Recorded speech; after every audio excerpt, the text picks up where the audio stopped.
अंशीधरं दत्रधरं नमामि मनोहरं मोहहरं च कृष्णं मालाधरं धर्मधुरन्धरं च पार्थस्य सारथ्यकरं च देवं कर्तव्यदीक्षां च समत्वशिक्षां ज्ञानस्य भिक्षां शरणागतिं च ददाति गीता करुणाद्रभूता कृष्णेन गीता जगतो हिताय। श्रीमद्भगवद गीताजी अध्याय पहलो અને અંતિમ બે શ્લોકો 46 અને 47 આવો જે પ્રકારે પશ્ચાતાપ કર્યા પછી હવે અર્જુન પોતાનો નિર્ણય સંભળાવે છે. यदि माम अप्रतिकारम शस्त्रम शस्त्रपाणय धार्तराष्ट्ररणे हन्यस्तन्मे क्षेमतरम भवेत्.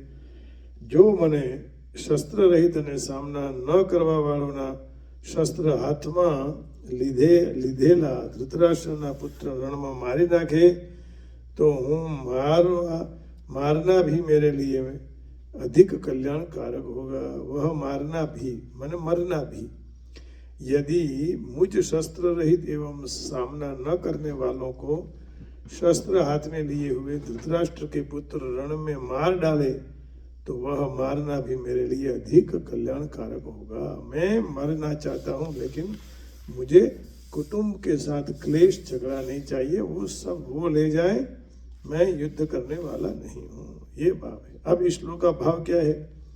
अर्जुन એવું કહી રહ્યા છે કે આ પ્રમાણે યુદ્ધની ઘોષણા થઈ ગયા પછી જ્યારે मैं शस्त्रों का त्याग कर दूंगा और उन लोगों की किसी भी क्रिया का प्रतिकार नहीं करूंगा तब संभवतः वे भी युद्ध नहीं करेंगे. હું આવું કરીશ તો કદાચ એ લોકો પણ યુદ્ધ નહીં કરે અને યુદ્ધથી બચી જઈશું અને કુટુંબમાં શાંતિ ફેલાઈ જશે. આ પ્રમાણે સમસ્ત આત્મીય जनों रक्षा पण थी जाए, परंतु कदाचित ते ऐसा न करके वे मुझे शस्त्रहीन और युद्ध से निवृत्त जानकर भी मार डाले तो वह मृत्यु भी मेरे लिए कल्याणकारक होगी. क्योंकि इससे तो एक तो मैं कुलघातक रूप भयानक पाप से बच जाऊंगा, कुलनो नाश करवाना पापथी हूँ बची जईश, અને બીજું પોતાના સગા સંબંધી અને આત્મજનોની રક્ષા પણ થઈ જશે. ત્રીજી વાત, કુલ રક્ષા જનિત મહાન પુણ્ય કર્મથી પરમપદની પ્રાપ્તિ પણ મારા માટે આસાન થઈ જશે. અર્જુન પોતાના પ્રતિકાર રહિત ઉપરયુક્ત પ્રકારના મરણથી કુલની રક્ષા અને પોતાનું કલ્યાણ નિશ્ચિત માને છે. એટલા માટે એમને આ જ રીતે મરણને અત્યંત કલ્યાણકારક ક્ષેમતર બતલાવ્યું. यदि माम अप्रतिकारम अशस्त्रम शस्त्रपाणय धार्तराष्ट्ररणे हन्युस्तन्मे क्षेमतरम भवेत्. यदि माम प्रतीकारमशस्त्रम शस्त्रपाणय धार्तराष्ट्ररणे हन्युस्तन्मे क्षेमतरम भवेत्. ભગવાન કૃષ્ણથી આટલી વાત કહ્યા પછી અર્જુને શું કર્યું? આ જિજ્ઞાસા ઉપર અર્જુનની સ્થિતિ બતલાતા સંજયે કહ્યું, બતાવતા સંજય ઉવાચ એવમુક્ત્વાર્જુન સંખ્યે રથોપસ્થ ઉપાવિશદ વિસૃજ્ય શસરમ ચાપમ શોક સંવિઘ્નમાનસઃ.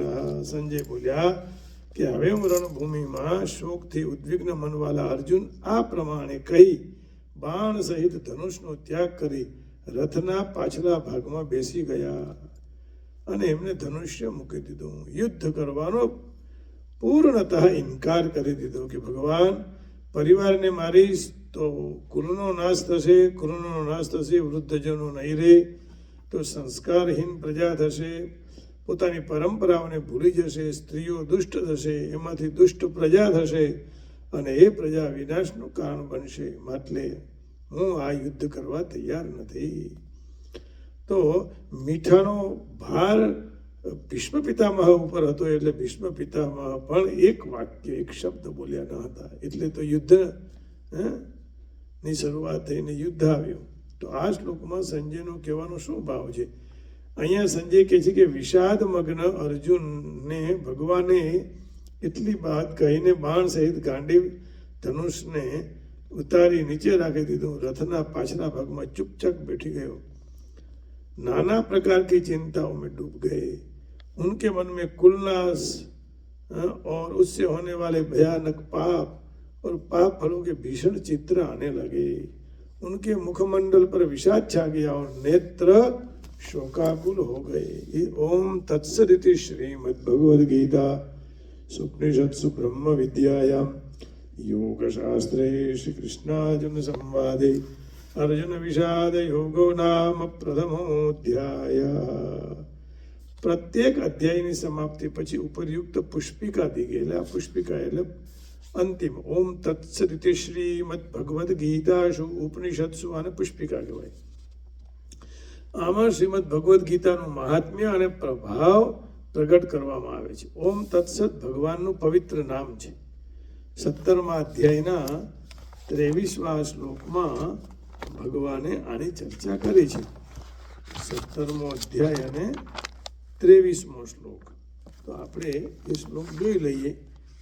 17મો અધ્યાય અને 23મો શ્લોક। તો ભગવાન જ્યાં જ્યાં કોઈ પણ બોલ્યા છે એનું અનુસંધાન આગળ પાછળ આપ્યું છે ભગવાને। તો 23મા શ્લોકમાં ભગવાને કહ્યું, ओम तत्सदिति निर्देशो ब्रह्मणस्त्रिविध स्मृतः ब्राह्मणास्तेन वेदाश्च यज्ञाश्च विहिता पुरः। ओम तत्सत, ऐसे यह 3 प्रकार का सच्चिदानंद घन ब्रह्म का नाम कहा है। उसी से सृष्टि के आदि काल में ब्राह्मण और वेद तथा यज्ञादि रचे गए हैं। तो भगवान पवित्र नाम है ओम तत्सत। स्वयं भगवान द्वारा ગાવામાં આવેલી એના કારણે શ્રીમદ ભગવદ્ ગીતા છે। આમાં ઉપનિષદનો સાર તત્વ સંગ્રહિત છે અને સ્વયં પણ ઉપનિષદ છે, એટલે આને ઉપનિષદ પણ કહેવાય છે। નિર્ગુણ નિરાકાર પરમાત્માના પરમ તત્વના સાક્ષાત કરાવવાવાળી હોવાને કારણે આનું નામ બ્રહ્મ વિદ્યા છે। બ્રહ્મ વિદ્યાયામ યોગશાસ્ત્રે। અને જે કર્મયોગના યોગથી નામથી વર્ણન થયું છે એ નિષ્કામ ભાવપૂર્ણ કર્મયોગનું તત્વ બતાવવાવાળી હોવાથી આનું નામ યોગશાસ્ત્ર પણ કહ્યું છે। આ સાક્ષાત પરમ પુરુષ ભગવાન શ્રી કૃષ્ણ અને ભક્તવર અર્જુનના સંવાદ છે। આમાં પ્રત્યેક અધ્યાયમાં પરમાત્માને પ્રાપ્ત કરાવવા માટે યોગનું વર્ણન છે। એટલા માટે અહીંયા શ્રી કૃષ્ણાર્જુન સંવાદે અર્જુન વિષાદ યોગો નામ પ્રથમોધ્યાય એવું કહેવામાં આવ્યું। તો આવો હવે આપણે ભગવાનને ભજનથી રાજી કરીએ કે પ્રભુ મારી હુંડી તમે સ્વીકારો તો મારું મંગલ થાય।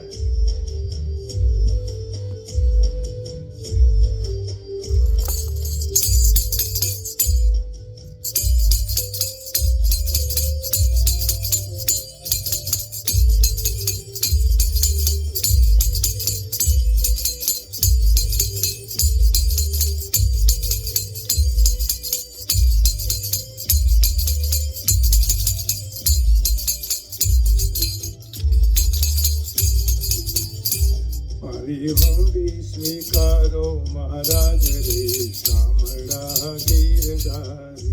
मारी हुंडी स्वीकारो महाराज रे शामड़ा गिरधारी। मारी हुंडी शामड़िया ने हाथ रे शामड़ा गिरधारी। मारी हुंडी शामड़िया ने हाथ रे शामड़ा गिरधारी।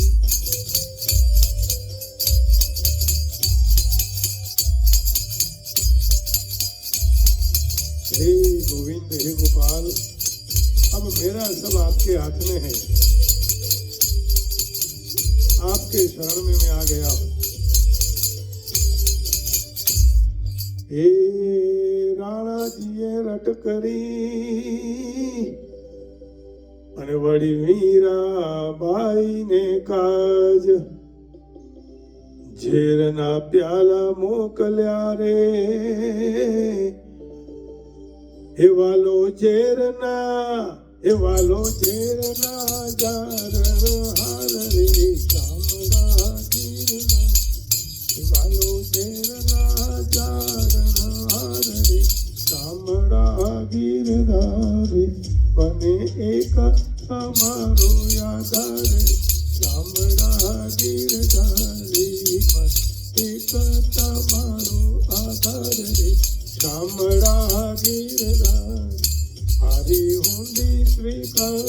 महाराज शामड़ा गिरधारी मारी ऊंडी स्वीकारो महाराज रे शामड़ा गिरधारी।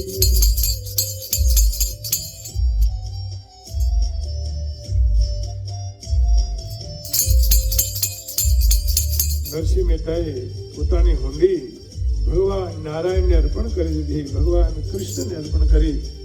પ્રહલાદે પણ એ જ પ્રમાણે કર્યું. એટલે તો એ સ્તંભ થકી પ્રભુ પ્રગટ્યા રે વળી ધર્યું નરસિંહ રૂપ. પ્રહલાદને ઉગાર્યો રે હે વાલે માર્યો રે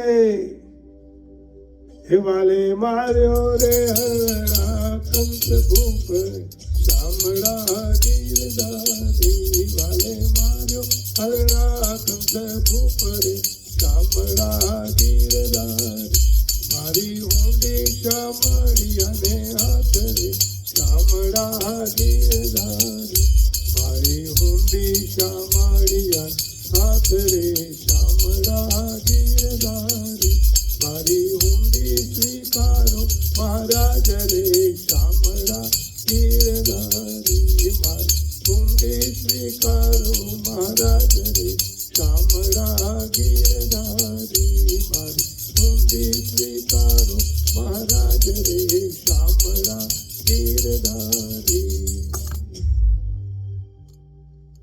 भगवान शामड़ा के चरण कमल में प्रणाम करके माँ उमिया जी के चरण कमल में प्रणाम करके वाणी को विराम देता हूँ। जय श्री कृष्ण, हरि ओम, जय उमिया माँ, राधे राधे।